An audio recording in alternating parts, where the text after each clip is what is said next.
Well, British Columbia, it's happened. The forces of progressivism have been too strong, and the hate for Christy Clark too great to prevent what some saw as an inevitable deal between John Horgan's BC NDP and Andrew Weaver's BC Greens.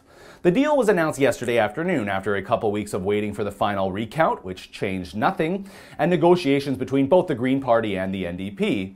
But also, the BC Liberals and the Green Party were negotiating right up until the day of the deal yesterday. But how is this all going to work, you're probably asking yourself? Well, let me try to explain. It's a bit complicated. The BC NDP bring 41 seats and the Green Party 3 seats to combine for 44 seats in the legislature, one more than the incumbent BC Liberals at 43. This is not a coalition agreement according to the Greens and NDP, but an agreement document that has been drafted will say that the Greens will support the NDP on all votes of confidence in the legislature, things like budgets and throne speeches. There will be no Green MLAs in government or the cabinet. But because Christy Clark is still Premier, however, the ball is still in her court, even with this NDP-Green agreement. She will still need to lose a confidence motion in the ledge before the NDP-Green agreement can be presented to the Lieutenant Governor, giving them their first crack at governing. And guess what? Clark could wait all the way until the fall before recalling the legislature for a throne speech. Or she can prepare a throne speech so enticing to the Green Party they can't help but support it. Or more tactically, she could try to turn an NDP or Green member and have them cross the floor into cabinet or something really dramatic like that. We really won't know what's in store just yet, as the Liberals are responding later today to this NDP-Green agreement once the details of this somewhat secret agreement are released to the public later this afternoon.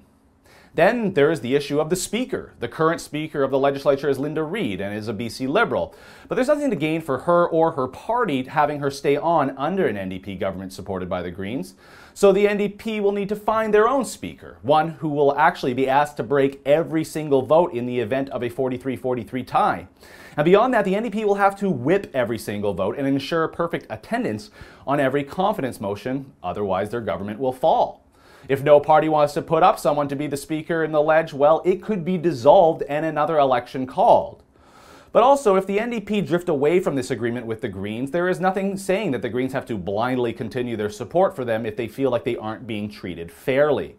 So it's a very precarious and tenuous situation Mr. Horgan will be in should he become the next Premier of British Columbia. So I don't think it will last very long, should he do so. But all of this has further reaching impacts, not just for the province of British Columbia, but our entire country, and especially our friends over in Alberta. The main areas of agreement between the NDP and Greens are not just their opposition to Christy Clark, but mostly the big energy projects in this province. Both are against the Site C hydroelectric project, and both are for the most part against an LNG industry. And of course, both oppose the crucial Trans Mountain pipeline expansion, which is key to getting Alberta oil sands oil to market. But I'm hopeful the federal Liberal government is able to show leadership on this project as they've indicated, but maybe that's asking too much for Justin Trudeau. Another implication is what will become of Christy Clark and the BC Liberals if she is defeated and Premier Horgan takes over. Well, then she will likely resign in a leadership race called, which means at least 8 to 10 months, maybe a year before that person is in place and ready to challenge the NDP-Green agreement and fight another election. As for who that person may or may not be, I'm not going to go there just yet because I think Christy Clark is a fighter and wants to go down swinging, but we shall see.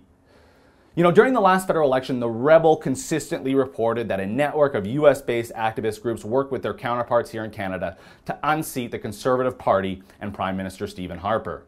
Well, recently the media party began reporting on this fact as well. Well, the same machine was in operation during the BC election. Lead Now and the Dogwood Initiative took large sums of US money to unseat the BC Liberals and Premier Clark in the exact same fashion as they did with the Conservatives in 2015. Both Weaver and Horgan have decried the BC Liberals and their ability to raise money from corporations and wealthy individuals and want to reform the campaign financing system. So while they're at it changing the laws around election financing, if they do not address these third-party groups, their US dollar backers, then we will truly be in trouble as a province, as a nation. Electoral finance reform could be the one issue the NDP and Greens accomplish that even Conservatives can agree with.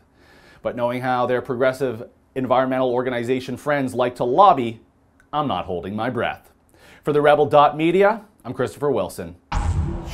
The fallout will continue all this week, so make sure you keep it locked to the Rebel Canada YouTube page for all your updates from British Columbia.